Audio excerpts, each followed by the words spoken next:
السلام عليكم ورحمة الله وبركاته. walaal ma doonaysaa inaad hesho ajirka laga helayo xaj dhammaystiran iyo cumro dhammaystiran? jawaabtaadu hadday haa tahay, fadlan nabiga sala allahu calayhi wasalam xadiidkan uu oranayo ama uu dhahayo bal ila dhegayso. nabiga sala allahu calayhi wasalam wuxuu leeyahay, qofkii jecel inuu helo ajirka cimro dhammaystiran ama xaj dhammaystiran, qofkii jecel inuu helo isagoo fadhiya oo aan xajna tegin, kharashna ka bixin, qofkii jecel khayrkaasi doonaya inuu usoo degdego, raba inuu helo, fadlan dhegayso. nabiga sala allahu calayhi wasalam wuxuu leeyahy, man salla alfajra fi jamaacatin ثم قعد يذكر الله حتى تطلع الشمس ثم صلى ركعتين كانت له كأجر حج وعمرة تامة.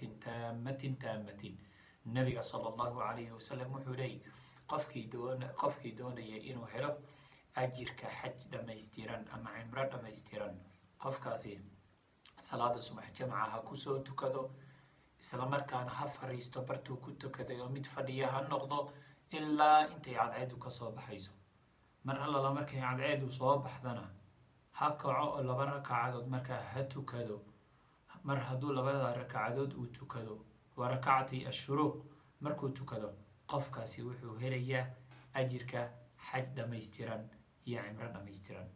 walaal diinta samxada u fiirso walaal, ajirka xajka ama cimrada ayaa waxaa lagu keenay gurigaaga, waxaa lagu keenay fadhigaaga, waxaa lagu keenay gurigaaga, waxaa lagu keenay masaajidka, waxaa lagu keenay goobtaada shaqo, waxaa lagu keenay goobtaada cibaado.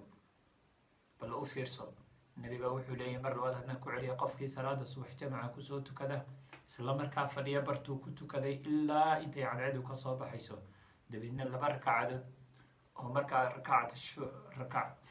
rakacatay ashuruuqi tukada, qofkaasi wuxuu helayaa ajirka xaj dhammaystiran ama cimro dhammaystiran. haddaad jeceshahay inaad ajirka xajka ama cimrada hesho, fadlan haddaad tahay qof aan awoodin inuu xajka tago, haddaad tahay qof aan awoodin inuu cimraysto, fadlan ka faa'iidayso oo salaada tuko, fadhigaagana fadhiga aad fadhidana ha ku dul sheekaynin. sheeko looma baahna, qalbigaaga iyo waqtigaa alle ka iibi, waayo ilaahay subxaanahu watacaala awaalmarin qaaliya ayuu ku siinayaa. ajir waxaad helaysaa xaj dhammaystiran, ajirna waxaad helaysaa cimro dhammaystiran. marka walaal ka faa'iidayso, walaaladana la wadaag. asalaamu calaykum waraxmat ullaahi wabarakaatuh.